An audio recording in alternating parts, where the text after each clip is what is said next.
ยังกันบักน้อยๆนะมาถามหลวงพ่อบรรลุธรรมแล้วก็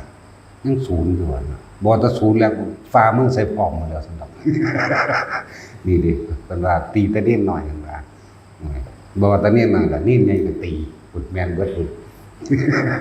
นิ่นใหญ่ก็ถือคือกัน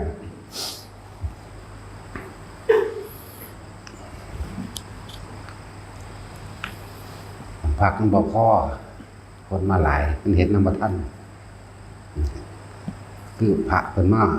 พวกกันมาบวชใหม่จังซี่นะเฮาก็เร่งเฮ็ดต้องหม้องให้พระอยู่ซะก่อนบางคนเอาไว้ทีหลังเน้นพระก็ได้พระผู้หนึงขึ้นมานี่ผู้เพิ่นปฏิบัติดีแล้วเพิ่นก็สินำพาพวกเฮาได้เองนั่นแหละแต่ว่าเน้นพระหรือบ่มีเวลามาเฮ็ดหม้องพักให้โยมให้คนเดี๋ยวตอนนั้นเขาพรรษาแล้วจังสิมีเวลาหันกลับไปเฮ็ดหม้องให้คนมาพักแบบนี้แหละต่อไปมันสิได้เฮ็ดห้องพักห้องแถวยาวไว้จัก20-30 เมตรเป็นจุดไว้นะคือมาเป็นหมู่คณะจังซี่พวกบ้านหยังอุดรนั่นนะบ้านดุงบ่หรือบ้านใด3 หอนั่นน่ะนั่นแหละคณะนี้มันตึบลงหม้องเดียวโลดจังซี่นะล่ะช่วงเข้าพรรษามันจังสิได้เฮ็ดอาจจะบ่ค่อยมีผู้มาบวชแต่ช่วงออกจังซี่มันมีมาบวชเรื่อยๆนี่ว่าหันมาเบิดเด้อ ถ้ามาเบิดอยู่พุ่นละเต็มไปพุ่นละบัดอยู่ดอนไร่ใส่สาขา1วัดดอนไร่แล้วเสร็จสมบูรณ์แล้วยังตาประดับประดาหรือหาของไปเพื่อให้เกิดความสะดวกยิ่งขึ้นซื่อๆอยู่พุ่นก็ตะได้8 องค์มื้ออื่นก็มาร่วมกันนี่เบิดอื่นนั่นน่ะอื่นเช้าบิณฑบาตพร้อมกันนำกันเบิดนั่นแหละจังว่าเบิ่งแล้วสิได้เฮ็ดห้องพักเป็นแบบห้องแถวยาวๆไว้สำหรับเวลามีงานจังซี่ล่ะเวลามีงานจังซี่ได้พักนำกันแน่ตอนนี้ห่มไม้ไผห่มไม้มันโลดเด้อรถไผรถมันโลด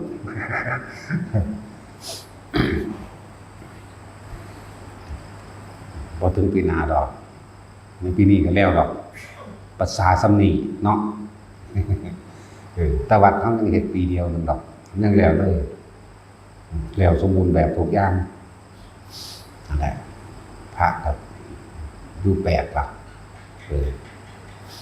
ที่ล่อที่สิบวชอีกนี่ก็มีเท่าใด6 วัดแต่ว่ามือบวชก่อนสิยังเท่าใด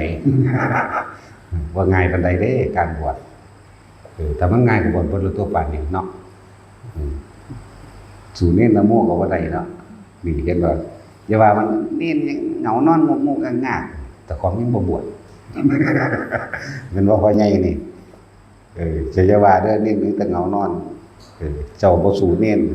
เนาะถ้าเจ้าบ่บวช สั่นแล้ว มื้อนี้เป็นมื้อสำคัญอยู่แล้วสำคัญที่สุดเริ่มจากแจ้งวันใหม่หมายถึงคำว่าวันใหม่ของพระพุทธเจ้าเฮานี่เพิ่นเอาแจ้งเห็นลายมือตะกี้มันบ่ทันมีนาฬิกา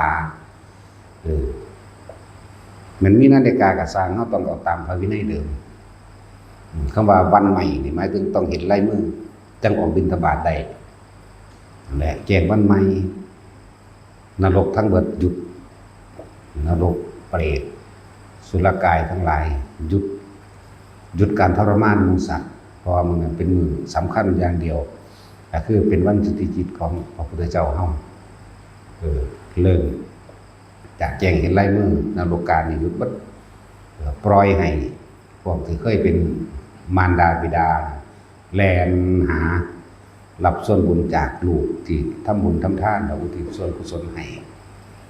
ผู้เป็นนั่นแหละจะบอกว่าบางอย่างเฮาได้ผิดพลาดลงไปแล้วการกระทำชาติเดียวสั้นๆการกระทำในเพียงชาติเดียวสั้นๆอาจได้รับผลอกุศลกรรมอย่างเจ็บปวดแสบร้อนน่านนับอสงไขยมันไม่ธรรมดาเด้พวกเจ้าคิดว่าพวกเจ้าอายุยืนนี่เทียบอายุเทวดามันข้าวเดียวนึงเด้สัมพศ80 ปี100 ปีนี่เมื่อกี้นี้เธอไปไหนมานี่จังสิ สาวไปเก็บดอกไม้ตกใจซื่อๆเกิดเป็นคนมาได้ลูก2 คนอายุ80 ปีตายกลับไปเมื่อกี้เธอไปไหนมานี่เวลาคิดเบิ่งเอาเมื่อกี้พวกเฮากันว่าโดนบ่นานบ่มันบ่ได้โดนเด้แหละแต่ว่าการกระทำอันเกิดจากจิตเจตนาอันเกิดจากอารมณ์เฮานี่แหละมีคำว่ากรรมก็คือความคิดแล้วก็มีความรู้สึกบ่พอใจโกรธเกลียดหวังทำร้ายผู้อื่นให้เสียชีวิตทรัพย์สินเอาชนะนี่เอิ้นว่ากรรมแต่ว่าสิ่งใดที่บ่ได้เจตนาบ่ได้เอิ้นว่ากรรมเด้อเจตนาออกจากความรู้สึกของเฮาเลยนี่กรรมมันสำเร็จแล้วนี่เพิ่นว่าจึงว่าเจตนาหังภิกขเวดูก่อนภิกษุทั้งหลายขึ้นชื่อว่าเจตนาคือการตั้งใจที่จะกระทำเลยขึ้นชื่อว่าเป็นกรรมได้สำเร็จแล้วลงสู่อารมณ์ความรู้สึกของเฮาแล้วฝังไว้แล้วบ่สูญหายไปไหนบ่สูญหายเด้เจ้าอย่าคิดว่ามันหายอย่าคิดว่ามันลืมเด้อมันบ่ลืมเด้นั่นแหละก็คือเว้าเรื่องที่มาก็เว้าประจำนั่นล่ะว่าเนาะ ที่มาของพระโมคคัลลาช่วยมารดาพ้นนรกนะพระโมคคัลลากับภาษาลิบุตรเพิ่นเป็นต้นแบบต้นอย่างพวกเฮาได้ยินแต่ว่าพระโมคคัลลาดับไฟนรกเนาะแล้วก็เอามาเป็นคาถาเป่าน้ำร้อนลวกมัน เป่าอันนั้นบางเป่าปูดอยู่มันเศร้าเองดับมันโดนอะไรก็เลยพากันไปทองเจ้าเอาแต่คาถาพระโมคคัลลาดับไฟนรกพุ่นเด้เหโลโมคลานุรรกตังโรหะกุมพีทิสวาปฏิอคิปติกัมมปฏิเพิ่นว่ามันขังสิมันบ่แม่นเด้นั่นน่ะเพิ่นบอกเหตุและที่มาซื่อมันถ้าผู้เป่าเป็นถ้าผู้เฮ็ดเป็นเขาใส่กำลังฌานเด้อว่างจิตเป็นกลางให้ว่างๆแล้วก็ใส่ปัทมฌานวิตกหมายถึงการคิดนึกโดยความเมตตากรุณาแก่บุคคลที่เฮาสิเฮ็ดให้นั่นวิจารณ์กระทองสืบต่อโดยว่าหวังว่าให้ผู้นี้หายปิติต้องมีเป็นเครื่องยืนยันเด้อพวกสิใส่แนวนี้แต่ว่าเอาแค่เอาบทนำคือคาถานำซื่อๆเด้มันเศร้าด้วยกรรมรังจิตกำลังฌานอยู่เด้มันบ่ได้เศร้านำบทคาถาเด้บ่ได้กระทองได้ตัวเนาะภาษาในจังซี่บ่เรียนหนังสือบ่ได้อ่านบ่ออกก็ความจำมีอยู่นี่มันจะอ่านออกมันกระทองสวดมนต์ได้เบิดตัวมันจำได้ลองน้ำมูกระทองได้เบิดตัวอย่าเฝ้านอนเด้อฟ้ามือได้มีคนหลายปานนี้อดเอาได้จังหน่อยพร้อมถึงได้ดิลูกบักฮานี่เด้นั่นแหละเป็นที่มาของคำว่าอุลัมพนสูตรว่าโดยพระสูตรพระศาสดาตรัสเว้าเทศเรื่องว่าพระโมคคัลลาช่วยมารดาพ้นนรกที่มามันบางพบเพิ่นระลึกถึงอายุไขของเพิ่นเองหมายถึงเพิ่นสิเข้าสู่ปรินิพพานแล้วพระโมคคัลลาระลึกเบิ่งแล้วแต่ว่ายังอันใดน้อที่บ่อาจสามารถที่เฮาบ่ทันได้ทำหน้าที่เต็มที่ระลึกไปก็ไปเห็นแม่ตกนรกแม่ในภพชาติพูนแต่สมัยพุทธเจ้าอนุมาทัสสียังตกนรกอยู่พวกเจ้าคิดเบิ่งรู้มันโดนขนาดใดนั่นแหละแม่อีกภพชาตินึงอยู่ในคูตานรกกินของหมูดของขูดของเน่าแม่อีกชาตินึงอยู่ในโลกหรือว่านรกเย็นจนแตกคือน้ำแข็งแตกออกตายเจ็บปวดคือยังนี่นั่นแหละทั้งสั้นครับภาษาลีบุตรก็คือกันเด้พระภิกษุ30 รูปเดินทางมาว่าจะเขามากราบพระพุทธเจ้าพอได้ไปเห็นแม่ภาษาลีบุตรอยู่ในระหว่างแม่น้ำโลหินีเขาเจ้าข้ามมาแล้วเปรตนั่งตัวนั้นเขาไปกราบไหว้หมู่พระภิกษุ30 องค์นั้นบอกว่าพระคุณเจ้าฮู้จักลูกผู้ข้าฮู้จักแม่ฮู้จักลูกผู้ข้าบ่ว่าซั่นลูกผู้ข้าชื่อว่าสารีบุตรว่าซั่นนางสารีบ่ทันได้ตายเด้ภิกษุเหล่านั้นว่าบ่แม่นอัตภาพนี้อัตภาพที่5ว่านั้นหมายถึงว่าเป็นแม่ในชาติที่5นี่ไล่ขึ้นหลังไปชาติที่5หิวอยากให้ลูกซอยเฮ็ดจังได๋เอาตอนนี้หิวแม่นบ่นอนลงเปรตใหญ่ตัวสูง82ร่างกายต้องรับความเจ็บปวดแสบร้อนอย่างหนักเพราะว่ากรรมเจ้าของเฮ็ดไว้นั่นแหละพระมันก็เอาบาตรไปตักเอาน้ น้ำขางน้ำแม่น้ำมาเทใส่ปากเบิด30 บาทถามว่าอิ่มหรือยังจะว่าแต่อิ่มเลยพระคุณเจ้าลวงลำคอลงไปแม้เพียงแค่หยาดฝนเดียวก็บ่มีเพิ่นก็ยังความสนใจเพิ่นก็ไปฮอดไปเห็นเขาภาษาลิบุตรก็บอกมารดาของท่านในอัตภาพที่เท่านั้นเป็นเปรตอยู่ข้างแม่น้ำโลหินีจังซั่นแล้วเพิ่นก็มีฤทธิ์คือกันได้ล่ะเพิ่นก็ลิ้วไปโดยฤทธิ์ของเพิ่นเองไปเบิ่งก็เพราะต่อแม่ที่เป็นเปรตเห็นลูกก็ดีใจร้องไห้ว่าแม่หิวอดอยากเหลือเกินจังซั่นสิเว้าอดีตเจ้าของให้ฟังว่าเคยทำบาปทำกรรมทำเวรมาแบบใดหิวภาษาลิบุตรก็เอาบาตรนั่นแหละไปตักน้ำตักโดยฤทธิ์ตำเด้บาตรตักน้ำมาเทใส่บ่อิ่มจังได๋บ่รวมลำคอเลยนั่นแหละกรรมมันบีบไว้บ่ให้บันได้กิน เคยไปตักเคยไปเฮ็ดผู้ใดจังได๋ไว้จังได๋ก็สร้างตัวเองได้รับเบิดแม่อีกศาสตร์นึงก็เป็นเปรตคือกันในศาสตร์อัตภาพที่เท่าไหร่ล่ะที่7ได้เกิดกับพระพุทธเจ้าองค์ใดองค์หนึ่งนั่นแหละเพิ่นเคยเกิดเป็นลูกของพระพุทธเจ้าสารีบุตรเป็นเศรษฐีพอเพิ่นหมายถึงพุทธเจ้าสมัยเชกีเคยทำบุญทำทานให้ท่านกับหมู่ภิกษุสงฆ์ยาจกวัน6คนขอทานตลอดคนเดินทางไกลสอนเหลือคนเจ็บคนไข้คนป่วยเบิดเพิ่นก็ซึมซาบองค์ใสมากันแต่ว่าแม่นี่เมียพอเพิ่นนั่นแหละเสแสร้งแกล้งทำไปนำจิตใจบ่ได้มีเมตตาจิตใจบ่ได้ให้ทานมื้อนึงมีการไปค้าขายต่างเมืองผู้ปวนก็บอกแบบบอกเมียไว้ขอเฮ็ดแนวใดให้เจ้าเฮ็ดแนวนั้นเด้ออย่าลืมให้ทานกับพวกภิกษุสามเณรสมณะชีพราหมณ์ฤาษีทั้งหลายตลอดทั้งคนเดินทั้งไกลมันก็รับปากจ้าตั้งแต่มันแถลงว่าซื่อมันสั่นแล้วภาษาที่บทต่างกันยังกำลังเป็นหนุ่ม15-16 ปีประมาณนี้พ่อตอนพอไปฆ่าตั้งแดนแม่เนี่ยเลิกรวมกันให้ท่านทั้งหมดเลยแล้วก็ด่าท่อหมู่ภิกษุสงฆ์ทั้งหลายพวกสมณะหัวโลนกินฟรีสู้เนี่ยเวียกงานการบ่สร้างหาขอคนอื่นกินเสือกกินดีกว่าคนอื่นอีกทั้งถึงงานบ่ทำสู้ไปหากินขี้มูกน้ำลายพวกสมองหมาสู้ไปหากินสมองหมาพวกคนจักการงานไปหากินขี้ไปหากินขี้มูกไปหากินน้ำลายนี่ไล่เห็นบ่นั่นแหละพวกคนทุกข์คนยากมาขอก็บ่ได้ให้ท่านคือเก่าไล่เขาเว้าแบบเดียวกันดูถูกท่มน้ำลายคือน้ำลายใส่เขาอีกมันธรรมดาบ่แหละก่อนหัวสิเดินทางมาพอดีนั่งป่วยเป็นโรคลมตาย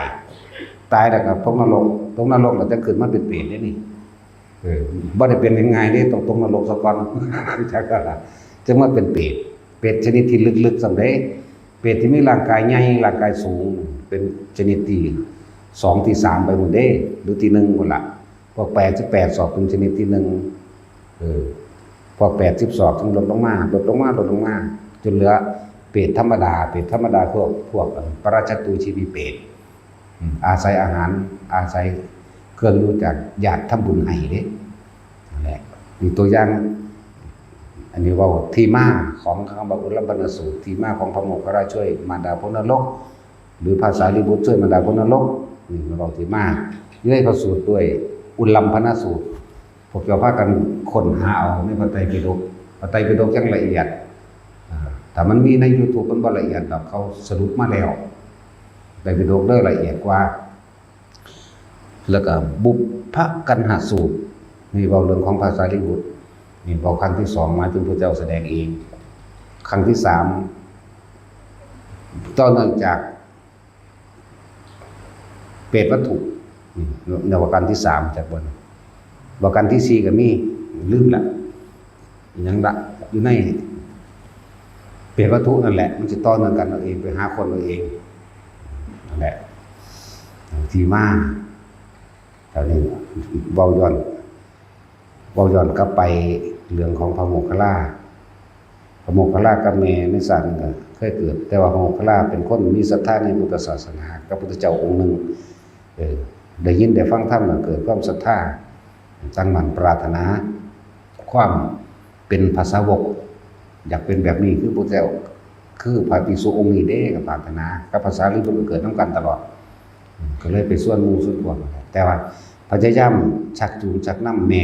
ให้เขาวัดให้ฟังธรรมบอกนั้นได้กระสางด่าก็พระพุทธเจ้าคือเก่า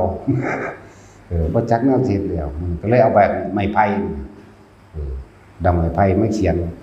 ยนคำวันนะโมตัสสะภะคะวะโตอะระหะโตสัมมาสัมพุทธัสสะเขียนรอบไม้ไผ่ไว้เพื่ออยากให้แม่อ่านเพื่ออยากให้แม่จำ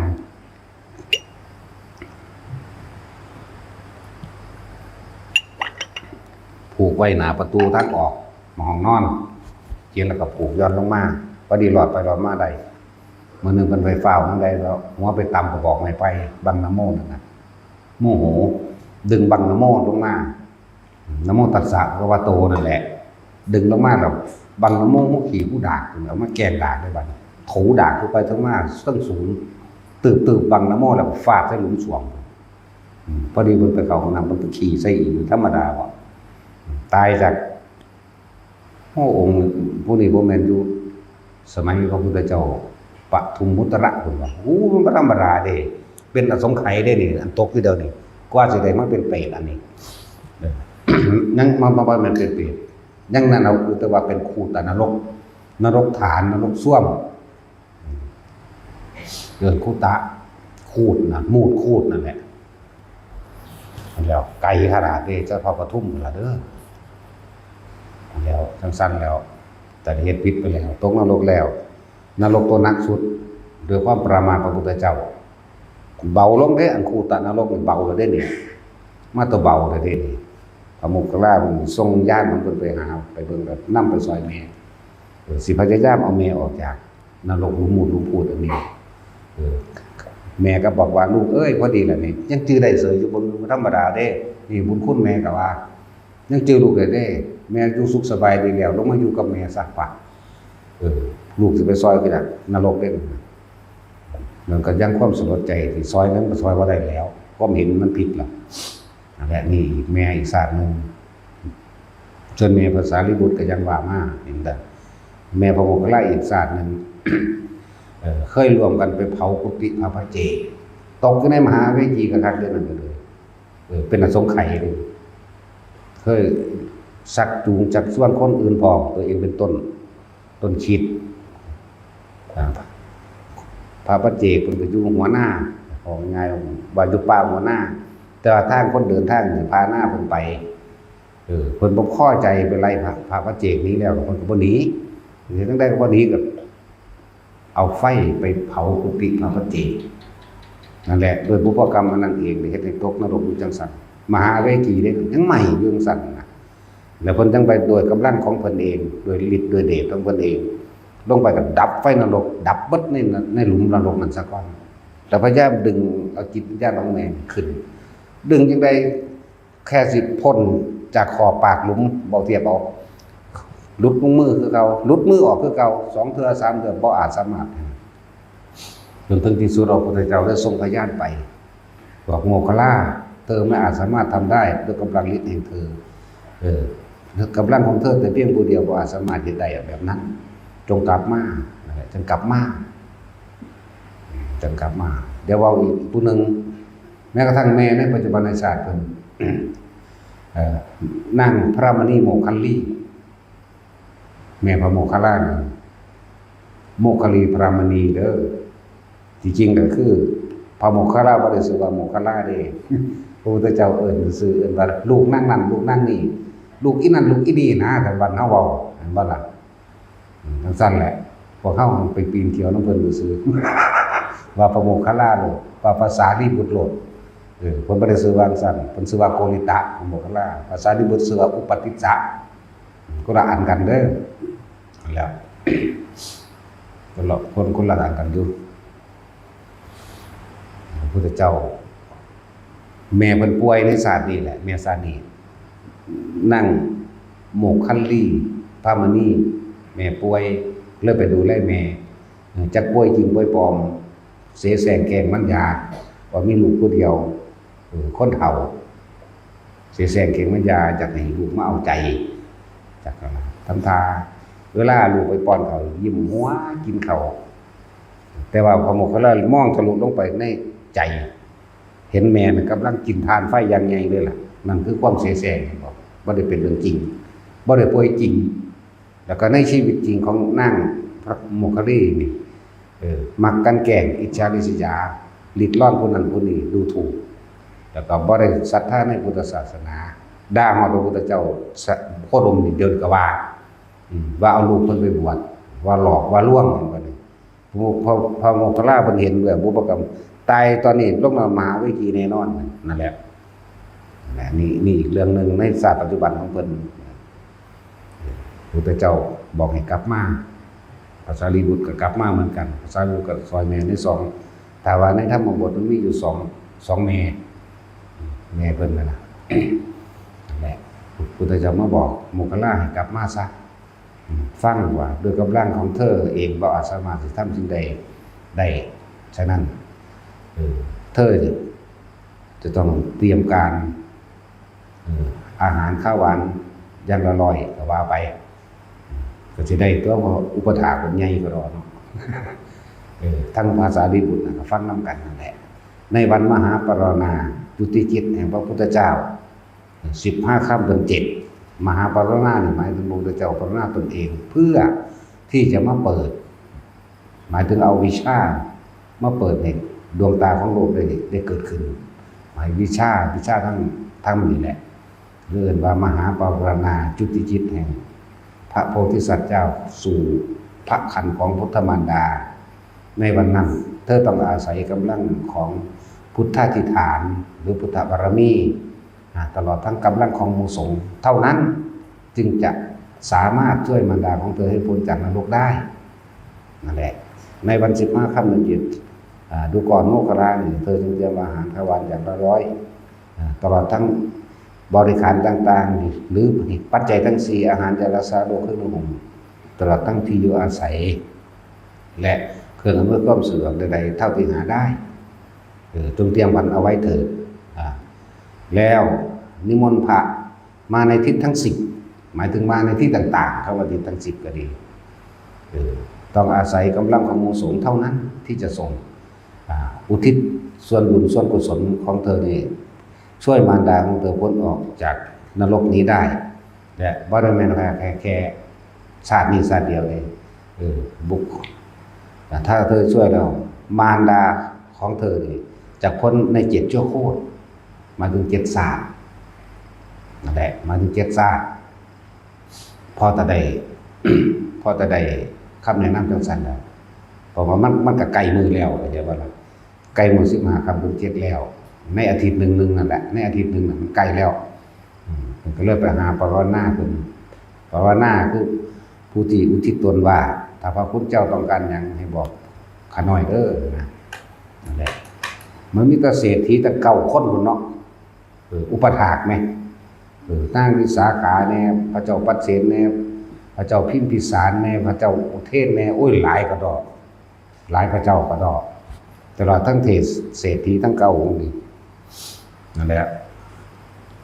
นางเขมาแน่นั่นแหละอาณาปินติกะเศรษฐีแน่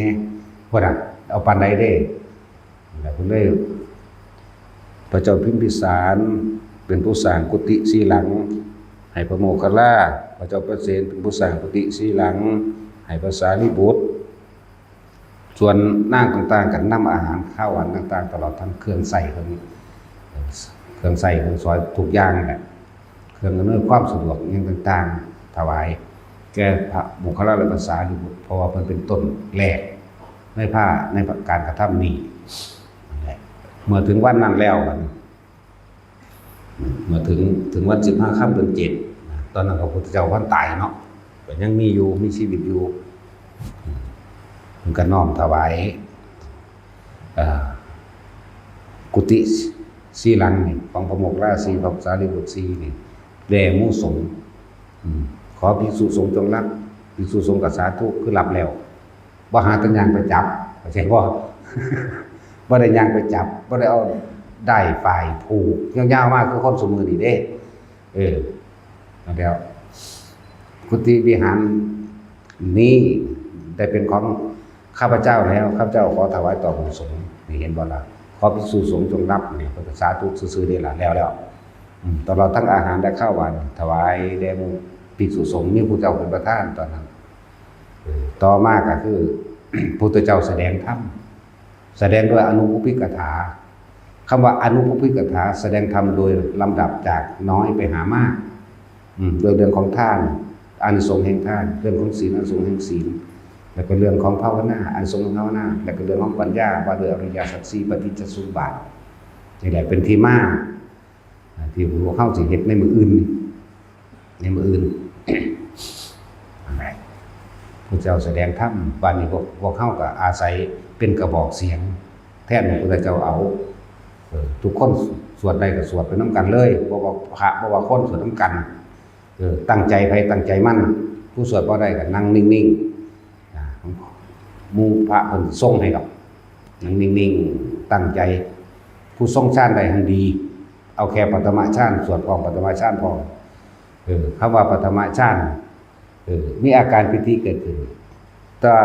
ความคิดของเฮาใส่ใจอยู่กับคำสวดเข้าใจว่าจังเฮาสิสวดธรรมจักรตั้งแต่เอวเมสุตังเอกังสัพยังภควานี่ปากเฮาก็ว่าเบิ่งกับหนังสือไปแต่ว่าพออาการปิติเกิดนี่มีผลมากสิ่งเหล่านี้ผู้เฮ็ดบ่ได้ก็บ่ต้องตกใจเข้าใจว่าล่ะได้คือเก่ามันไปคือเก่าเพราะว่าอาศัยกำลังของหมู่ภิกษุสงฆ์จำนวนมากสงฆ์มาในทิศทั้ง10นั่นแหละคือภิกษุสงฆ์เฮาก็มีมากอยู่แล้วสั่นล่ะเป็นร้อยบ่ทันมาเบิดได้นี่ผู้ว่าบ่ได้ยันพ่อแม่บ่ได้เด้กุศลบ่ได้ได้คือเก่าเด้อได้เหมือนเดิมนั่นแหละเริ่มต้นแรกอาหารยารักษาโรคคือนุ่งห่มที่อยู่อาศัยคำว่าที่อยู่อาศัยเงินที่ทุกคนรวมเข้ามาบาทนึงก็ช่างสร้างกุฏิวิหารศาลาโรงครัวห้องน้องห้องน้ำกุฏิหมู่พระภิกษุทั้งหลายแม่นเบิดตลอดทั้งสร้างถนนหนทางปลูกต้นไม้ซื้อดินขุดบ่อน้ำสร้างถนนแม่นเบิดเด้อบ่ต้องตกใจว่าสิบ่ได้บ่ต้องตกใจได้คือเก่าเพราะเฮาอาศัยกำลังภิกษุนั่นแหละว่าหลายๆคนว่าโอ้กูบ่ได้สร้างนั่นสร้างนี่บาทนึงก็สร้างหลวงพ่อไปสร้างให้เบิดจักว่าล่ะคนละบาทล้านคนก็ล้านบาททั้งตัวแม่นว่าล่ะแล้วเวลาท่านก็เน้นย้ำอยู่เสมอว่าอย่าขอจะหวังผลนั้นท่านจะมีจิตอุพันธ์ในผลนั้นท่านจะมุ่งกันสมในความอยากได้อย่างดีอย่างมีอยากเป็นต้องไปแปลอีกเรื่องนึงจึงจะเข้าใจเนาะอยากได้นั่นอยากได้นี่นั่นแหละท่านเนี่ยมันขาดออกจากความเห็นแก่ตัวของตนเองจะไปเป็นเจ้าของท่านยังจะไปหวังกินผลท่านของยกว่าจากมันถูกบ่พวกจะไปเกิดเป็นยังกระสร้างถูกเก่าตัวมันได้ตามนั้นก็ดีเนาะจนมาก็ได้หรอกขอนั่นขอนี่นะบ่ได้เลยล่ะเพราะว่าส่วนมาก100% ขาดเบิดบ่ได้แล้วอุทิศบุญให้พ่อให้แม่มันสิได้บ่ตัวเองเอาของเจ้าของไปแลกก่อนแบบเห็นแก่ตัวอยู่มั้ยแต่ว่าที่อุทิศให้พ่อให้แม่ให้ปู่ย่าตายายหรือว่าบุคคลที่เฮาอุทิศหาแต่ว่าเจ้าของกันไปแลกทรัพย์สมบัติเงินทองให้ร่ำให้รวยให้มีอายุยืนบ่ให้เจ็บให้ปวดให้ป่วยบุญรักษาเทวดาคุ้มครองบางคนก็ขอเกิดไปเป็นผัวเป็นเมียกันอีกเกิดไปเป็นลูกกันอีกเกิดไปเป็นหลานกันอีกสาธุเด้อบ่ได้ใส่เป็นลูกแม่เด้อลูกพ่อเด้อเฉพาะสำนั้นบ่แน่เบิ่งเรื่องนั้นน่ะสั้นๆหลายเรื่องว่ายังไปหวังผลยังอยากเป็นอยู่จังบ่จะเป็นลูกเป็นหลานกันอีกคือจังหลานตายบ่ได้จังซี่เป็นหลานยายอีกเด้อหลานแม่อีกเด้อนั่นว่าซั่นลูกแม่อีกเด้อว่าไปจังซั่นแล้วบัญชีอุทิศบุญไปได้ติขอล่ะบ่ไปเด้ตัณหาคืออย่างเหนียวมันดึงข้างหลังเอาไว้แล้วผูกไว้กับใจของเจ้าของเองเพราะแห้งเลยในความรู้สึกนี่แล้วมันบ่ขาดแล้วถึงว่าท่านบ่ให้หวังผลพูดถึงคนตะกี้ถ้าว่าฟังหลวงพ่อนี่เว้าบ่เข้าใจดอกนาแม่นบ่ตะกี้บัดนี้พวกนั้นมีแต่สอนขอเอาเด้อไปหยังขอหาแม่มึงบอกมันจังได๋สิได้มีแต่ทำงานเอาตัวแม่นว่าล่ะพอได้แล้วเด้ มันก็จะได้คือกันดีมันเฮ็ดขอรอกระแลไปขายพวกเจ้าเนาะเอานี่ไปอธิษฐานเอาเด้อบูชาเท่านั้นบูชาเท่านี้แต่ของใครอยากได้มันจะอยากให้ผู้ใดอื่นได้ลืมก็เจ้าของก็เฮ็ดเอาเองตัวมันบ่ได้มันบ่แม่นแต่มันได้มันก็ทับแต่ของตายไว้แล้วล่ะไปก็ดีบ่มาอยู่พวกสมือนี้ดอกที่ขอมาเนี่ยมันลืมล่ะมันหลายโบสถ์เนาะนั่นแหละแต่ว่าเฮาเน้นย้ำตอกย้ำลงไปให้ตัวแทนคุณมารดาบิดาเด้อให้มันถึงให้มันได้จริงๆที่พวกเฮาเคยทำบุญทำทานนั่นนี่แจกเข้าหาพ่อหาแม่ปู่ย่าตายายแต่กี่มันบ่ได้พูดมันเริ่มเมาตั้งมือไปเอิ้นคนมางานมาล่ะเริ่มเถียงกันตั้งออกเงินลูกกับลูกก็ดีแต่แม่นได้พ่อแม่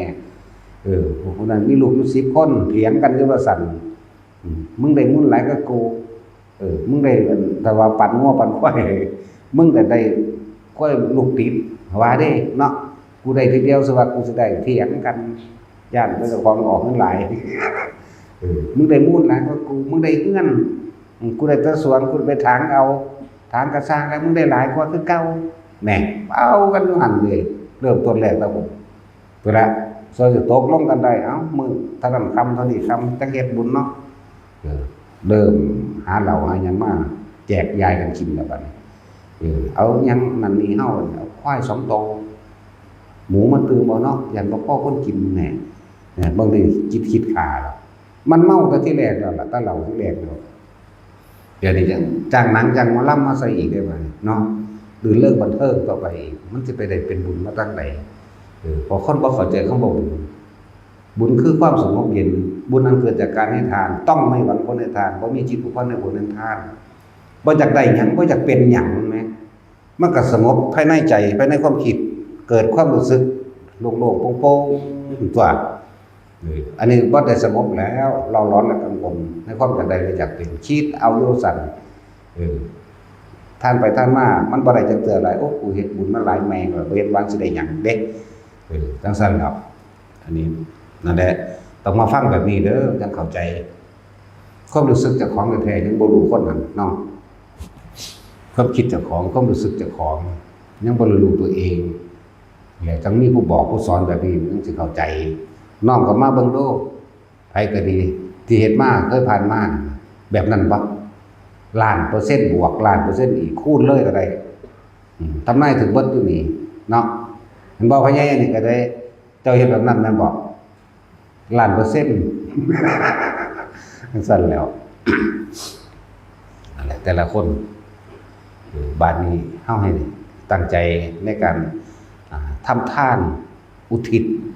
ถึงมารดาบิดาเพราะสิ่งที่หายากในอันดับที่5ที่1คือพุทธเจ้าเกิดที่2ผู้ปฏิบัติธรรมผู้นำธรรมพุทธเจ้าออกมาแสดงจังซี่อันที่5ก็คือบุคคลผู้มีความกตัญญูนั่นแหละจังว่าให้พากันตั้งใจว่าเฮามีปัจจัยทั้ง4อาหารยารักษาโรคเครื่องหอมที่อยู่อาศัยตลอดทั้งเครื่องอำนวยความสะดวกหลายๆอย่างที่ว่ามาหลายๆอย่างนั่นแหละสิพาว่าดอกแต่ก่อนตั้งแต่เฮาทานมามันบ่มีผลบ่ได้อานิสงส์หยังมีแต่ความโลภขวางตัวเองเบิดต่อมาก็รู้สึกว่าสิเป็นผู้พาวาสกรที่แรกขอผลทานบุญกุศลกรรมดีผลทานคือทานที่เฮาเฮ็ดไว้แล้วตะกี้มันบ่มีผลมันบ่ได้อานิสงส์พวกเราไปแลกของเบิดแล้วแลกรวยแลกอายุยืนแลกบ่ป่วยแลกสนะแลกให้อยากได้นั่นจะเป็นนี่เห็นบ่ล่ะสั้นก็ปันมันเลยบ่มีผลหยังบ่ได้อานิสงส์แต่ว่ามันบ่หายไปไหนเป็นของเฮามันเดิมแต่ว่ามันบ่แพร่กระจายออกเข้าใจว่าล่ะจึงบอกว่าผลทานบุญกุศลกรรมดีที่ข้าพเจ้ากระทำมาแล้วตั้งแต่อดีตนี่จนถึงปัจจุบันณขณะนี้จงถึงแด่มารดาบิดาของข้าพเจ้าที่มีมาแล้วในอดีตจนถึงปัจจุบันชาตินี้ทั้งหมดขอมารดาและบิดานี่จงรับสมบูรณ์และจงมีความสุขเถิดสาธุสิพาเว้าอันนี้เข้าใจว่าล่ะแต่ว่าอันสิเว้าไปก่อนนั่นก็ส่วนหนึ่งต่างหากผมพอสิเว้าไปก่อนเบิกทางไปก่อนนั่นผู้ใดสิเว้าท่านบ่ท่านก็สร้างแต่ในความตั้งใจของเฮามันมีไว้แล้วแต่เมื่อวานนี้เข้าใจว่าล่ะมันไปคือเก่าคนที่ได้รับคนแรกเลยคือมารดาบิดาเท่านั้นติดจากสามีซะก่อนแต่ผู้บ่ทันได้ตายก็บ่รับ จากว่าผู้บ่ท่านได้ตายบ่ท่านได้นับจากว่านับ1 2 3 4 5 6 7คือ7ภพชาติพุ่นรับทั้งเบิดเอาเฉพาะที่ทุกข์เอาเฉพาะที่ในอันนรกเปรตแม้กระทั่งเดรัจฉานนั้นเกิดเป็นหมาอยู่ก็สร้างควายอยู่ก็ตามกบเขียดปลาอยู่ก็ตามเขาสิเสียชีวิตได้มื้อนั้นหลังจากเฮาอุทิศไปเสียชีวิตจังขึ้นจังหลับแล้วจังขึ้นไปสู่สุคติคือสวรรค์เป็นต้นอันนี้ก็ขึ้นอยู่กับเวรกรรมของเขานำว่าจะสวรรค์ชั้นสูงหรือชั้นต่ำก็เรื่องของเขาต่างหากแต่ว่าพ้นเข้าใจบ่ล่ะห้วยมันพ้นจากหม่องมันทุกข์ได้แล้วก็เอาตัวเนาะแล้วว่าอย่างนี้ทุกคนเข้าใจเวลาพวกเขาทำทานจะพากันขอหลายสิอุทิศบุญไปใส่มันบ่ไปมันบ่เป็นบุญทานเพิ่มทุกข์บุญเพิ่มบาปทานแล้วเราร้อนกระวนในความอยากได้อยากเป็นแต่ว่าบุญเพิ่มบาปกระวนกระวายบัดนี้ที่เขาเข้าไปเฮ็ดอันแจกข้าวหาพ่อหาแม่นะทางภาคกลางว่าทำบุญอุทิศหานะหรือทำบุญ100 วันมั่งพวกคนจีนก็ว่าอีกเหมือนกันแต่มันของท่านก็บ่บริสุทธิ์ก็ไปฆ่ามากจริงๆเนาะไปมีเหล้าเขามาปนกับขาดเบิดเลยบ่ได้หยังนะแถมสามีมหรสพครบงานลื่นเริงเหมือนเทิงอีกมีก็อารมณ์เราร้อนในกิเลสตัณหามันจังได้สิไปว่าความสำคัญในมือนี่แน่ซึ่งมันมีในพุทธประวัติอยู่แล้วได้เองแต่มันบ่มีผู้ใดพาเฮ็ดจากว่ามีวัดเฮาวัดเดียวเนี่ยในโลกตอนนี้มีวัดเฮาวัดเดียวพาเฮ็ดเลยคนแล้วคนอีกเพื่อสิเอาพระสูตรมายืนยันบ่อยากให้คนมาขวางมาบาปแล้วแต่ว่าพวกเขาจะฮู้ก็ไปค้นเอาเองตัวในพระไตรปิฎกถ้าในโทรศัพท์มันก็เขาสรุปมาแล้วอุลัมภทสูตรธัมโมคคัลลาช่วยบรรดาพ้นในโลกเท่านั้นแหละมันก็บอกเอาเองของมันสรุปเอาเองของมันแต่ก็ยังดีที่มีเขามีโค้งให้เฮาพอได้รู้จักว่านั่นแหละไปพาเฮ็ดแบบนี้อานิสงส์มันทั้งมีมากอยู่ดอกในการยกจิตตัวเองให้สู่สัมมาทิฏฐิเห็นตามความเป็นจริงจากการได้ยินได้ฟังธรรมที่เพิ่นเอาธรรมพระพุทธเจ้าออกมาแสดงเดี๋ยวนี้แหละให้พวกเราฟังยกจิตขึ้นสู่ที่สูงจากอบายนั่นแหละสูงจากความเห็นผิดนั่นแหละแล้วเราจะเห็นถูกต้องตามความเป็นจริงเรียกว่าสัมมาทิฏฐิเมื่อมีสัมมาทิฏฐิแล้วความคิดอันอื่นมันก็เป็นของจริงของตรงคำบอกว่าเป็นตามจริงไปเองดอกและยกจิตขึ้นที่สูง2ยกฐานะในการเงินการงานในครอบครัวในปัจจุบันของตนเองยกฐานะคนที่เฮ็ดหยังก็บ่ขึ้นเรียกว่าบ่ได้เฮ็ดหยังก็ทุกข์เฮ็ดหยังก็ขาดทุนหยังหลายๆอย่างนี่แหละเพราะเจ้าของบ่มีความกตัญญูคนบ่มีความกตัญญูคุณธรรมอย่างอื่นก็บ่มีเด้คนที่มีความกตัญญูก็ต้องฟังธรรมจึงมีคุณธรรมอย่างอื่นเป็นเครื่องประกอบในการใช้ชีวิตนี่แหละจังว่าไผเฮ็ดแบบนี้มารดาบิดาได้ขึ้นไปแล้วเขามีกำลังเขามีกำลังมีฤทธิ์มีเดชเกิดขึ้นเขาจะกลับมาซอยลูกเองแม้ที่เคยเป็นพ่อมีลูกกันห่างกันเป็นกลับเป็นกันก็จื้อได้กันจื้อกันได้คือเก่าจังมาซอยคือเก่าคือพวกเขาดาวเท่านี่แหละเนาะลูกเขามีก็เจ้าของสบายก็เจ้าของแต่เขากลับมามึงมีอันนั้นบ่ล่ะเด้แม่ว่าพวกเจ้าเลยพวกเจ้าเคยเป็นพ่อเป็นแม่หรอกเนาะยังห่วงลูกคือเก่าเด้พวกเจ้าเด้อครับรถบ่เป็นเขาขี่รถบักโกโก้งามๆมากก็ยังห่วงอยู่เด้เนาะนั่นซั่นแล้วนี่แหละถึงว่าบุคคลหาประมาณบ่ได้แล้วก็มีอานิสงส์กว้างไกลเรียกว่าหาประมาณบ่ได้นั่นแหละฉันว่าอานิสงส์มันมี1ยกจิตขึ้นสู่ความเห็นผิดไปสู่สัมมาทิฏฐิเป็นความเห็นถูกต้องเลิศว่ายกจิตขึ้นสู่ที่สูง2ฐานะการเงินการงานของตัวเองก็จะถูกหนุนขึ้นเพราะบุญคุณของมารดาบิดากลับมาช่วยเหลือเราเหมือนเดิมคุณธรรมเฮาเริ่มมีเห็นบ่บัดนี้หาเงินหาทองเมื่อไหร่ก็เริ่มเป็นคนมีสติใส่อย่างประหยัดใส่อย่างมีคุณค่าตะกี้สุรุ่ยสุร่ายกินเหล้าเมายาคิดแต่ว่าเจ้าของหาได้มันสั่นแล้วอย่างอื่นอันนี้สงมันมีมากอยู่แล้วพวกเขาเคยเห็นมากพวกเขาเคยเข้าใจอยู่เคยเห็นอยู่ว่าพ่อแม่ได้บุญอันพวกเคยแจกข้าวหาเนี่ยไหมเห็นเอาเองกับตาอยู่บ่มีตั้งแต่คิดเอาเองทั้งเมาทั้งเบาเนาะ โอ้ยดีใจซอยพ่อแม่กูใส่สวรรค์แล้วว่าซั่นเด้จักบ่ตกนรกหนักกว่าเก่าอีกจังซั่นแล้วทั้งเมาทั้งเว้านะอันแล้วบ่ได้เห็นเด้เฮามันเห็นเด้บาดนี้จังสิพาพวกเจ้าเห็นพูดคือเว้าย้อนขึ้นหลังก็8ปีที่แล้วเขาได้ตั้งแต่มาตั้งวัดนี่ใหม่ๆนั่นพ่อใหญ่ข่อยนี่แหละบอกพ่อใหญ่นวลมันไม่ใหญ่อ้วนมันนั่นไม่ใหญ่โม่นั่นมีอ่อนไม่ใหญ่บูตัวเมื่อเฮามาใหญ่เบาพ่อใหญ่มิงก็มาเอานำเขาเคยเป็นพ่อเป็นแม่เข้าใจบ่ล่ะตะกี้อยู่กุฏิน้อยอยู่มองหันเป็นคนมากคักๆสิว่าย่างลงไปกอดดีใจหลายเห็นบ่นี่โอ้ยจะกอดพ่อเพิ่นว่าบวชแล้วบวชก็กอดได้ตัวขนาดนั้นแล้วพ่อใหญ่นวลแม่พ่อแม่ใหญ่นางเดี๋ยวนี้แหละแล้วเป็นโตคนตัวมานั่นแล้วที่ว่านั่นแหละคือเขาจะเคยเป็นพ่อเป็นแม่มาก่อนพูนขึ้นหลังก็8 ปีบ่ได้เว้ามานี่บ่มีพยานบุคคลนำก็จะพูดถามมีนางอยู่หั่นแหละนางมีสีลูกเขาเจ้าเขาก็เป็นลูกคือกันบ่แม่นลูกนึกซานี่ก็เป็นหลานเพิ่นเห็นบ่ล่ะว่ามันลูกซานี่ก็เป็นหลานแต่ว่าเป็นลูกนึกซาอื่นจังซี่แล้วขึ้นมาเป็น7พุ่นเด้ล่ะนั่นแหละนี่เว้าขึ้นหลัง8 ปีหลังจากนั้นไหลมาเรื่อยๆเฮาเฮ็ดมาสู่ปีมานี่มันเท่าใดแล้วปีละ7เนาะ8 7เป็นเท่าใดตาจุ้ยต้องคุมบ่ได้มันแย่หูขี้หูดากสู่ป .4 บ่ได้เองถามปั๊บตอบปั๊บนั่นสิปริญญาหูขี้อยู่อย่างว่านี้ถามยังบ่ได้จักอย่างนี่จังได๋เด้อัตเครื่องคิเลขมาซอยพวกนี้บ่มีสมองเนาะสู่คนเก่าบ่ได้สู่คนโบราณบ่ได้ว่าเขาเจ้าทอกเลยสูตรคูณฮอดบัก25เด้พ่อใหญ่นวลนี่แซ่จังซั่นแล้วเอามึงกระทองมึงแต่แม่บัก18ซั่นแม่บัดเฮาได้แต่บัก12นึงแหมเวลาเพิ่นเว้าเลขจังซี่แหมปั๊บไปโลดแหมเอากระทองเบิ่งเป็นหยังบัก23บัดนะไผสิไปได้บัดนี้สู้กันบ่ได้บัดนี้เฮาได้แค่นั้นเลยบัก12แล้วพวกนี้ทั้งบ่ได้ค่ะจะปริญญาได้นี่บ่ลังขี่ยังว่านั่นพอผู้ไหว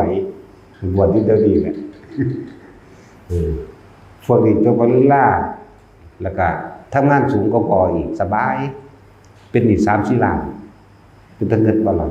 พอคนทำหน้าได้นั่นส่งลูกเรียนบ่เป็นหนี้จักบาทเนาะถ้าแล้วสัวซ้ำแท็กซี่มันอยู่ใส่ราคานี่คือกันมันก็ดีก็ได้3 ล้านโอ้ยบ่มีปัญญาเลยเนาะคือซั่นแหละนั่นแหละคนบ่มีคุณธรรมคนบ่จะเพียงพอมีแต่อยากรวยกู้ยืมมาบ่ล่ะนั่นแหละนี่เปรียบเทียบนี่ด่าก็ด่าต่อหน้านั่นพอนี่ลูกยอมพอเด้แต่ว่าด่าลูกลูกซัวเป็นหนี้พอว่าเป็นหนี้เจ้าของกันบ่เป็นแม่แต่คำว่าคุณพ่อแม่ว่าอยากให้ทุกคนเห็นความสำคัญตรงนี้แน่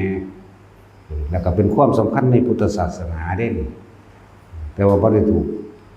นำออกมาเผยแผ่นะเป็นภาพของเจ้าเฮ็ดในเมื่อนั้นเฮาตั้งใจไว้แล้วเริ่มต้นแต่ใส่บาตรมาต้องมันก็ไปของมันเองแล้วเด้เข้าใจว่าล่ะไปด้วยพุทธานุภาพต่างหากแล้วก็ไปด้วยพุทธธรรมะสังฆานุภาพต่างหากพุทธานุภาพคือสัจจะญาธิฐานที่พระพุทธเจ้าตั้งไว้อธิษฐานไว้ในพระพุทธเจ้าหาองค์ละธรรมะนุภาพไปด้วยสัจจะความจริงที่เฮาตั้งใจว่าท่านนี่บ่หวังผลในท่านบ่มีจิตอุปาทในผลในท่านหรือว่าธรรมาธิษฐานไปโดยธรรมนี่มุ่งอุทิศตั้งใจไว้ว่าผลบุญผลทานนี่อุทิศให้กับมารดาบิดาไปโดยสังฆาธิษฐานถืออำนาจขององค์ประสงค์ทั้งหลายที่มาในติทั้ง10นี่พุทธทั้งสงฆ์ร่วมกันเป็นหนึ่งเฮาอาศัยกำลังตัวนี้ต่างหากนึกว่ามันไปของมันเองดอกพวกเฮามันบ่ว่าหยังก็สร้างไปคือเก่าเพราะเฮาตั้งใจไว้แล้วแต่ว่าขออย่างเดียวว่าทุกคนจะขอหยังเด้เข้าใจว่าล่ะ นี่คือจุดสำคัญมันเลยที่ทุกคนบ่ได้ดวงตาเห็นธรรมทั้งหลายเพราะว่าความโลภบังตาบังใจปึ๊ดบังความจริงที่เจ้าของบ่เข้าถึงเองนะเลยว่าเข้าถึงธรรมะเกิดแก่เก็บตายนี่ก็บ่เข้าถึงสัตว์โลกเป็นไปตามกรรมก็บ่เข้าถึงตัวตะกี้ขอตั้งแต่สิ่งศักดิ์สิทธิ์มาซอยเนาะจักมันเป็นโตจังไดสิ่งศักดิ์สิทธิ์คืองูนี่ว่านั่นแล้วสิ่งศักดิ์สิทธิ์พวกเจ้าพญานาคว่าเด้เนาะศักดิ์สิทธิ์หาแมงภาษานาคภาษางูซื่อคือมันรักษาพากันเขียนจนเป็นตำราไว้เนาะนาค7ตนนาค12ตนรักษาพระธาตุพนมว่าซั่นมันปล่อยให้ลมหาแมงหยังแม่นบ่ล่ะมันคือบ่พากันสุกไว้ปล่อยให้หญ้าให้ยุ่งขึ้นหกเหงื่อเฮ็ดหยังสมัยตะกี้ก็ดีเนาะมันคือบ่พากันเสียหญ้าออกแม่นบ่ล่ะเวลาคนเขาเป็นรักของในวัดพระธาตุมันคือบ่พากันจับไว้นายตำรวจไปจับเห็นหยังนี่ซ้ำนี่ก็คิดบ่ออกปัญญาอ่อนเนาะสั่นแล้วมันบ่มีสมองให้สั่นแล้วหรือจะไปขอให้เขาดลบันดาลอันนั้นอันนี้ให้โอ้ยแต่ของเห็นเอาง้อมอยู่จังได๋อยู่ผู้ใดมาดลบันดาลอีหยังนี่แหละจึงบอกว่าฟังธรรมเพิ่นบ่เข้าใจสิ่งทั้งหลายมันเกิดจากเหตุทั้งสารแนวใดเฮาก็ได้แนวนั้นน่ะคือผลจังหาที่เฮาบ่รู้บ่พ้นจักเทื่อบ่มีแต่อยากรวยเนาะกับอยากเกิดใหม่อยากเกิดไปเป็นผัวเป็นเมียกันอีกจะเกิดไปเป็นลูกเป็นพ่อเป็นแม่กันอีกนี่แหมมันบ่ได้เห็นทุกข์นี่แหมความเกิดเป็นทุกข์แก่เป็นทุกข์เจ็บเป็นทุกข์นี่แหมพัดพรากจากสิ่งที่รักเป็นทุกข์ความตายเป็นทุกข์มันบ่เห็นมองนี่เด้เข้าใจแต่ว่าสิมีความสุขเถอะอยู่นำกันมันอยู่มาพอแห้งแล้วเดี๋ยวนี้ไปก็เลยเนาะบางคนก็เมียตายแล้วก็ผัวตายแล้วบางคนก็บ่ทันตายแต่ว่าเถียงกันอยู่ตลอดก็ว่าล่ะสุขบักใดก็ดีจังซั่นแล้วแหละพยายามฟังในจังซี่เอาเด้อเข้าใจเด้อเพราะซั่นพวกเจ้าบ่เห็นความคิดเจ้าของบ่เห็นความตัณหาคือความอยากเจ้าของบ่เห็นอุปทานคือความยึดคือความรู้สึกเจ้าของที่อยากให้มันเป็นแบบนั้นแบบนี้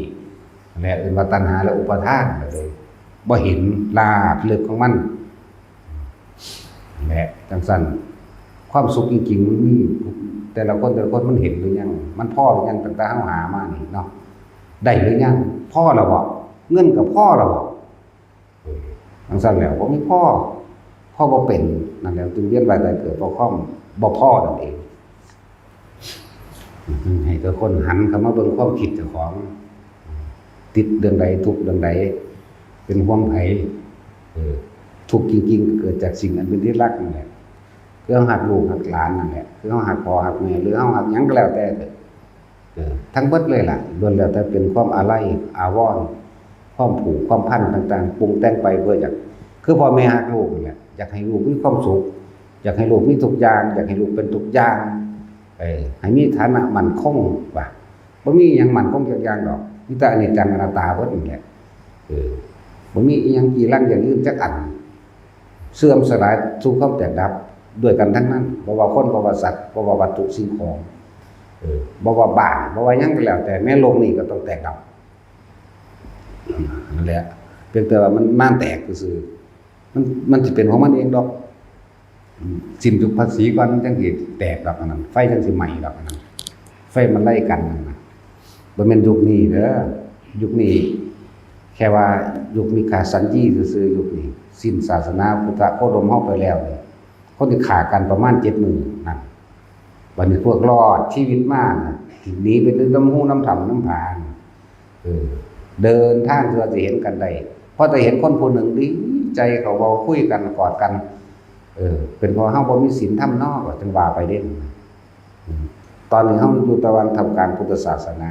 แท้ๆเป็นหยังเฮาก็บ่ดึงเข้ามาสู่ใจเฮาเนาะเพื่ออยากพ้นก็ดีความเกิดเป็นหยังก็สร้างทุกข์เบิดเทวดาก็ทุกข์พวกเจ้าได้คิดว่าเทวดาบ่ทุกข์เด้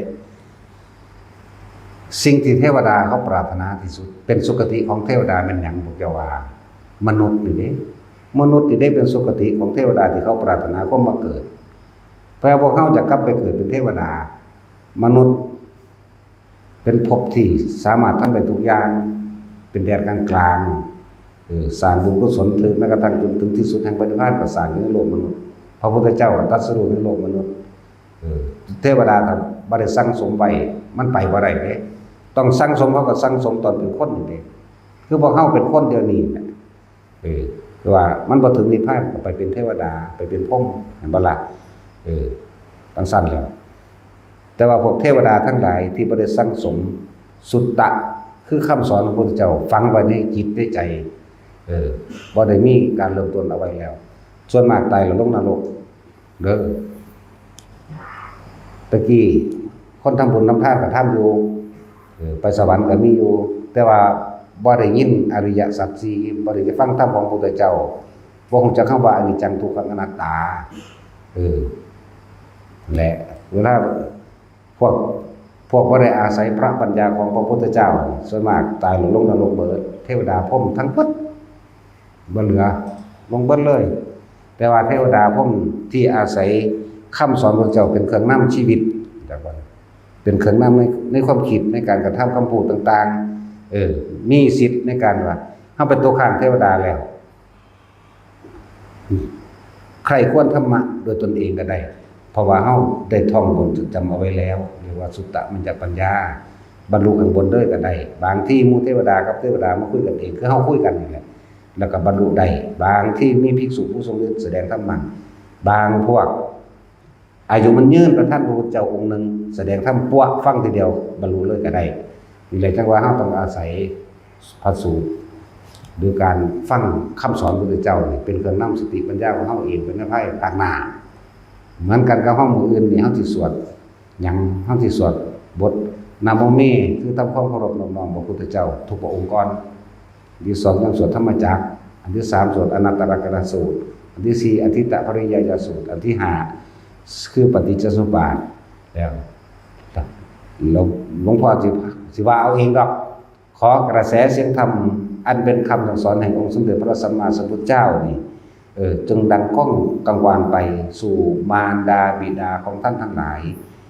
ที่ได้มากระทำบุญอุทิศให้แด่มารดาของท่านทั้งหลายทั้งที่มาอยู่ณที่นี่ตลอดทั้งที่ไม่ได้มาที่ตั้งจิตเอาไว้นั้นขอกระแสเสียงธรรมเป็นคำสอนของพระพุทธเจ้าจงถึงแด่มารดาบิดาของทุกท่านนี้เถิดแต่นะโมเมขึ้นเลยตัวไปนั่นแหละจงไปจบที่อวิชชาปัญญาสังขารไปจบของหันนี่แหละตัวนี้สิเป็นเครื่องน้อมนำทั้งปัญญาทั้งสติทั้งปัญญานำพาชีวิตของมารดาและบิดาของพวกเขาเองมันจือมันหลาบจำเลยผู้ตกนรกเขาใช้ว่านี่พอฟังกับน้องเบิ่งแม้มันตกเองทั้งสั้นแล้วฟังเด้แต่ถ้าพลาดก็แล้วได้คิดว่าแล้วมันจืออะไรจือใดวะพวกที่ตกนรกนั่นน่ะฮู้ได้ว่าเจ้าของเฮ็ดหยังจังตกบ่แม่นว่าบ่ฮู้แม้นสัตว์เดรัจฉานก็ฮู้เด้สัตว์เดรัจฉานก็มีความคิดเด้อย่าว่าบ่มีเด้แต่บ่มีมันจะฟังความคนได้บ่คือเฮาไถนาตะกี้เนาะเฮ้ยมันก็ฮู้แต่ว่าคือไปซ้ายและขวามันก็ฮู้ตัวแน่มันยังสิบ่มีผู้ใดว่ามันบ่มีเด้อมันเครียดแค้นเป็นคือกันคือหมานี่ก็ตีมันไล่มันก็เวียนกัดเจ้าคือเก่านั่นมีบ่ล่ะนั่นแล้วผู้ใดว่าบ่มีบางคนว่าบ่มีความคิดว่าซั่นเป็นหยังมันสิบ่มีว่าซั่นคือจำคำคนได้บ่มันฟังภาษาคนรู้เรื่องว่าสร้างบ่สร้างมาสมัยตะกี้เอาไปลบอยู่นั่นน่ะเพียงแค่กระซิบใส่หูมันตายน้ำกันน้ำหมอเอ้ยเสียวเอ้ยจังซี่อุ้ยมันหึงเหิมบ่ยังอยู่ตัวเพื่อนเอ้ยเราจะตายร่วมกันนะนี่อุ้ยธรรมดาบ่นั่นแหละสร้างก็ตามมาก็ตามกอดข้อมันกระซิบใส่หูมันโลดเราคือเพื่อนตายซึ่งกันแล้วนะเพื่อนเอ้ยนี่บ่อุ้ยมันธรรมดามันห่าวใส่ว่าซั่นจังซั่นแล้วบัดนี้พวกเฮาเลี้ยงหมาเนี่ยเซมันก็ไปกันเนาะเป็นว่าซั่นรู้ว่าซั่นอันนี้ตอบคำถามกับลูกบอกให้มันแจ้งกับพวกคนว่าสัตว์ไม่มีความคิดซื่อๆกับอันนี้มีหรือสิบ่มีแต่บ่มีความคิดในตำรามาได้จังได๋มุค้างข่าวฟังธรรมของภิกษุสงฆ์ทำวัดนี่หั่นเนาะฟังธรรมเรื่องอายตนะธรรมเรื่องอธิตตปริยายสูตรคักๆนั่นแหละจักว่าล่ะข้างข้าว500ตัวนั้นเคลื่อนไปในเสียงธรรมตีนปล่อยจากฟ้าจากธรรมลงหัวหมงลูกตายจำไปเกิดเป็นเทวดาก่อนเมื่อศาสนาของพระพุทธเจ้าโคดมกลับมาเกิดได้บวชเป็นภิกษุพุทธเจ้าแสดงอธิตตปริยายสูตรบรรลุอรหันต์เบิด นั่นก็มันทั้งสั้นแล้วเมนทิกะเทวดาน่ะก็ดีเทวดาโกก็ฟังธรรมพุทธเจ้าฟังธรรมที่พระสงฆ์เพิ่นไปทุดงค์เพิ่นก็ทำวัดยามมื้อแลงเพิ่นก็ทำวัดกบตัวนั้นก็ขึ้นมาฟังซุมื้อคนเลี้ยงงัวมาเห็นพอดีค้อนตีหัวปัวตายซ้ำแต่ว่าด้วยกระแสเสียงธรรมนี่เห็นติดเข้าไปในหูในใจรู้สึกเย็นวาบทีเดียวแล้วไปเกิดตุสวรรค์สันดาวดึงเสยแน่สั้นตัวตั้งมาโคสกะเทพบุตรบ่ได้ฟังแต่ว่าเห็นพระปัจเจกตายด้วยความรักและเคารพพระปัจเจกก็ไปเกิดสวรรค์เสยเลยนี่ก็ยังสั้นตัวมันยังสิบ่มีนั่นแหละแก้พวกกันบ่จักภาษาสัตว์ก่อนมันเป็นยังสิเว้าบ่รู้เรื่องแล้วเรียกว่าสัตว์มันมีความคิดนี่มันมีบ่มีแต่สังเสชะนี่มันต้องแยกเป็นระดับจะมาเว้าร่วมไงแยกว่าสังเสชะบ่มีอันนี้สัตว์บางชนิดไม่มีสัญญาจังบ่ล่ะบ่มีสั่นแล้วคือสังเสชะนั่นเองบ่มีอันนี้พวกเฮาบ่จักหรอกสิพาอธิบายอยู่ฟังไปเรื่อยๆเอาสังเสชะบ่มีเด้อพวกนี้มีแต่เนื้อหนังไว้รับร้อนรับหนาวบอกรับเจ็บรับปวดพวกนี้กับคำถามยังอีกล่ะที่ว่าอุทิศบุญให้เลยพอเลี้ยงไม่เลี้ยงก็ว่าได้เด้อก็ต้องเคยเป็นพ่อแม่กันมาก่อนในอดีตศาสตร์ทั้งนั้นแหละมันจะมาเป็นพ่อเลี้ยงไม่เลี้ยงกันเหมือนเดิมสำหรับคนที่เลี้ยงอย่างดีเด้บ่แม่นสำหรับคนที่เอามาขาอันนี้เป็นศัตรูกันเป็นผู้อาฆาตกันดอกกันทั้งสั้นจะมีอย่างอีกดอกที่ว่าเขาถามมามันยังปุ๊บลืมละถ้ามันคิดออกแท็กซี่บ่มาบ่หานะมันอยู่พุ่นดิแต่เขาถามยังมันมาแนวใดดอกลืมแล้วแต่เน้นเฮาจุดหมายมื้ออื่นนั่นเฮาท่านยังก็สร้างเด้ออย่าขอจักบ่มันสิตัดผลที่ส่งไปหาพ่อหาแม่ยังเห็นแก่ตัวอยู่อย่าขอเด็ดขาดท่านซื่อๆโลดบ่หวังผลในท่านบ่มีจิตผูกพันในผลในท่านบ่ได้ปลูกการสังสมในความอยากได้อยากดีอยากมีอยากเป็นใดๆทั้งสิ้นแม้ท่านลักษณะนี้ท่านจนเกิดความไม่ชินไปนิพพานได้ฟังดีๆเด้อจิตเฮาบ่มีที่ตั้งไว้ตั้งในความอยากได้บ้านแบบนั้นอยากได้รถแบบนี้หรืออยากเป็นหยังอยากเป็นผัวเป็นเมียกันอีกอยากเป็นพ่อเป็นแม่เป็นลูกกันอีกนี่ว่าบ่หวังผลบ่มีจิตผูกพันในผลจิตจึงบ่มีที่ตั้งบ่ได้ไปตั้งที่จุดหมายไว้ในความอยากได้และอยากเป็นท่านเลิกเป็นอุเบกขาเรื่อยนี่ประกอบประดับกับการได้ฟังธรรมแบบนี้พร้อมมันบ่มีหม่องตั้งมันบ่มีความหวังมันบ่อยากเป็นหยังมันบ่อยากได้หยังว่างจิตเป็นกลางท่านซื่อๆแล้วไปเลยตลอดพวกนี้ตายแล้วไปสู่พรหมโลกจักว่าล่ะมันว่างเป็นอุเบกขาแล้วสู่พรหมโลกตายจากพรหมโลกแล้วขึ้นสุทธาวาสอนาคามีเลยจากอนาคามีเดี๋ยวไปนิพพานเลยได้พวกนี้จักว่าล่ะนี่แหละท่านถึงนิพพานได้ท่านแบบนี้แต่ว่า2 หลอก 3 หลอกอยู่หลอกที่1ท่านบ่หวังหลอกที่2สู่พรหมโลกในพรหมกายิกาหลอกต่อไปก็คือสู่สุทธาวาสนี่แล้วก็เข้าสู่นิพพานได้นี่แหละท่านที่มันมีผลมากมันมีแบบนี้นั่นแหละจึงบอกว่าให้พากันหวังอีหยังแล้วก็พยายามตั้งใจตอบแทนคุณมารดาและบิดามันจะยกจิตเฮาขึ้นสู่ที่สูงอันดับ1และก็ยกฐานะในชีวิตครอบครัวขึ้นมาอันดับ2อันนี้เป็นของผลภายใดจักว่าแต่ว่าจุดหมายตรงเฮาพยายามที่จะแทนคุณมารดาและบิดานี่เอาที่1เลยส่วนผลภายใดอันอื่นก็คือว่าเฮ็ดให้ฐานะครอบครัวดีขึ้นทั้งสิ้นนะก็ไว้ซะก่อนบ่ได้ไปเฮ็ดเพื่อจุดหมายนั้นจักว่าจุดหมายนี่คือเฮ็ดเพื่อมารดาและบิดาให้พ้นจากทุกขตะความทุกข์ยากอันสูงสุดทุกขนาดเด้ไฟนรกอันนั้นเอาเหล็กซี่มันแทงเฮาสอดลงไปยังบ่ทันได้ทอเด้มันตกมาแล้วเด้มันจังหูจักได้อุ้ยธรรมดาบ่มันเป็นมาบ่แห้งแล้วเด้มันจังเว้าความรู้สึกตัวนั้นได้คือจังเอาอีหยังแส่ใส่หัวใจในความรู้สึกเฮาไว้คือเด้แบบนอนนั่นน่ะธรรมดาบ่สังว่าเน้นอันนี้ เห็นแท่นคุณมารดาและบิดาให้เพิ่นพ้นเป็นวันสำคัญคือวันจุติจิตของพระพุทธเจ้าเฮาในภัตตรกัปนี่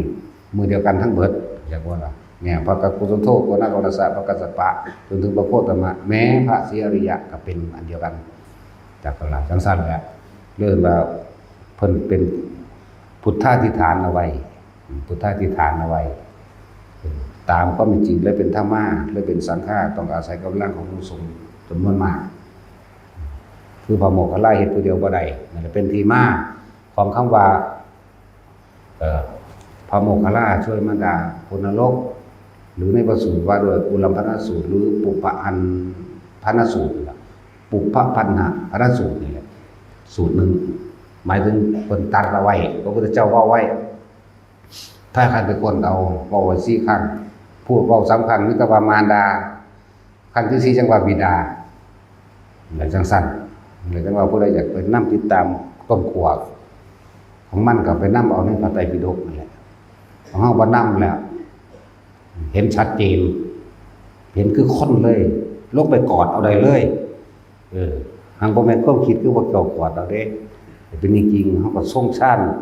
ปรับระดับจิตที่มันสู่กับพบเขาได้ตัวจักบ่ล่ะแต่ชาญ3ก็เห็นได้แล้วล่ะกอดจับได้จักบ่ล่ะพญานาคก็มีนี่ล่ะเพราะยังเขียวเลยจักบอกกับไผอาจารย์ออกไปเบิ่งจานผ่านอยู่วายซั่นเล่นกับของดังเตอคนนึงย่านผีย่านผีจริงบ่หลอกเด้ครับแต่ผีหลอกบ่ได้จริงจักว่าล่ะผีจริงเทวดาเนี่ยเขาจะเอาลงมาจักว่าล่ะผีหลอกบ่จริงจักว่าล่ะผีหลอกบ่แม่นเจ้าของหลอกเจ้าของนั่นแหละแล้วมันคิดเจ้าของนั่นจังซั่นแล้วพญานาคเห็นก็มีนี่ล่ะแล้วบ่จักไผบ่จักไผจักว่าเขาไผซั่นโอ้ยก็ยามบ่เอาจับกันดีๆลีนี่แหละนั่นแหละอันนี้เอาตัวเองประกันตัวเองซื่อๆดอกบ่ให้ฟังบ่ได้บอกเสือคือเพิ่งเสือเด้อให้พวกเจ้าเห็นซะก่อนถ้าเห็นแล่นป่าลาบอีกแล้วพวกนี้เนาะให้ทุกคนพิสูจน์ตัวเองถ้ากันตั้งใจใส่บาตรอุทิศในใจของเจ้าของเป็นอันดับหนึ่งอยู่แล้วเพิ่นพาว่าก็ตั้งใจว่าไปนำเพิ่นเพิ่นพาสวดไปนำเพิ่นเด้อเฮามุ่งเน้นหวังเอามารดาบิดาอย่างเดียวอย่าเอาเจ้าของมันทางใดเอาเองดอกบ่อยากได้ทางใดแนวนี้จักว่าคือเว้าอยู่เดี๋ยวนี้เนี่ยบ่อยากให้ไผมาเด้ล่ะมันคือมาทั้งด่าทั้งหายทั้งบ่ม่วนเนาะจังว่าก็ด่าพุ่นอีห่านี่อีนี่เนี่ยมีเบิดทางด่าทางมาทางซั่นแล้วนั่นแหละบ่อยากได้ทางใดคนปฏิบัติธรรมเหมือนกันบ่อยากได้บ่อยากรวยบ่อยากมีหยังทางใดทางเป็นทางมีเด้มันเอาตัวนั้นได้มาลากพวกเจ้าไว้จักบ่เอาความรวยเอาความอยากได้อยากเป็นเฮ็ดให้เฮาเขวจักก็คนภาวนามาดีๆเอาไปมามันเป็นภาวนาเห็นเลขครั้งที่1ไม่ซื้อครั้งที่2ไม่ซื้อครั้งที่3ซื้อถูกอยู่ครั้งที่4ก็ถูกอยู่ครั้งที่5กวาดเรียบคืนเลยศูนย์ได้บาดนี่หรือบางพวกตั้งตัวเป็นอาจารย์ในจังซั่นเอาไปมาเลยเป็นคนจิตตัวไปเลยจักว่ามึงพูดโกหกบ่อยๆความน่าเชื่อถือก็หายไปความบริสุทธิ์ทั้งใจเลยบ่เกิดขึ้นเห็นบ่ไผสิมาหาพวกเจ้าและจากการที่เน้นย้ำในหลักในสถานที่บ่เน้นย้ำวิธีปฏิบัติเอาวิธีเดียวอานาปานสติโดยทรงฌานเจริญฌานด้วยอานาปานสติโดยเอาอาการปิติมาเป็นเครื่องยืนยันจับหลักเดียวนี่จับหลายหลักอย่าหลายใจมันบ่เป็นเอกะมันบ่เป็นหนึ่งอารมณ์บ่เป็นหนึ่งอารมณ์บ่ตั้งมั่นจิตบ่ตั้งมั่นบ่เป็นสมาธิอย่างนี้จากฐานแต่ผู้ใดฝึกไปแล้วก็เข้าใจอย่างผู้ใดฟังดูหนักฐานที่ตั้งแห่งจิตก็เอาความรู้สึกไว้นี่อยู่นี่แหละอยู่นี่อย่างนี้จากหลักแม้นพบครูบาอาจารย์แล้วก็จะหนีจากครูบาอาจารย์เอาผู้เดียวนั่นแหละจักบ่ล่ะแต่มันถูกต้องตามธรรมเด้ล่ะเพิ่นสอนอริยสัจ4เพิ่นสอนเรื่องพานิพพานพุ่นเด้จังไปตามนั้นถ้าสอนให้ขอหนีโลดสอนให้ซื้อเลขก็หนีโลดสอนให้สร้างนาคสร้างผีสร้างนั่นก็หนีอย่าไปพวกนั้นน่ะพวกต่ำจักว่าล่ะอบายภพอบายภูมิเบิดเป็นคนที่ดีๆสิไปอยากเกิดไปเป็นงูนี่แหมเนาะหรือแม้กระทั่งการขอจากสิ่งศักดิ์สิทธิ์จังซี่ก็เศร้าบ่ถูกบ่เป็นไปตามความจริงบ่เป็น ยิ่งพวกเดรัจฉานวิชาเนี่ยโอ้ยแต่มันมีจริงมันใส่คุณเดินก็ยังบอกอยู่เนาะเขาเว้าท่าทายอยู่สิตลอดมันใส่ด่าคุณยังว่าอยู่มันซั่นแล้วคือเราด่าพระเจ้านาคพระเจ้านี่ก็ด่าอยู่จังซี่ล่ะเฮาก็เข้าใจว่าด่าเนาะจริงๆทำความเห็นนี่พวกเจ้าเห็นตรงว่ามันบ่แม่นมันบ่จริงมันบ่ใช่มันบ่เสกสรรดลบันดาลยังให้เฮาได้มันบ่มีด่าดอกเขารู้หน้าในเฮานี่ด่าคนให้มีสติขึ้นมาระลึกถึงความจริงอันด่าน่ะเดี๋ยวก็ส่วนตัดสินต้มกินมันหนักสิงพุ่นกลุ่มต้มของเขาอันถาดขนมตัวนั้นตัดสินเขาบ่ทันได้ใส่เกล็ดเบิดใส่แต่เครื่องโตด้วยซั่นหูพอดีหลอกหนังไว้เฮาตัดสินก็ต้มแมงกินน้าวไปดีกว่าถ้ามันมีมันก็ศูนย์ใส่เฮาตั้งตัวเนาะซั่นแล้วหลายบ่เป็นว่าให้เลิกงมงายกับสิ่งทั้งหลายเหล่านี้เพราะว่าเฮาอยากได้อยากดีอยากมีอยากเป็นเลยหาขอจากสิ่งนั้นสิ่งนี้แล้วบ่เป็นตัวของตนเองหรือฟังธรรมพุทธเจ้าบ่เข้าใจเข้าใจว่านี่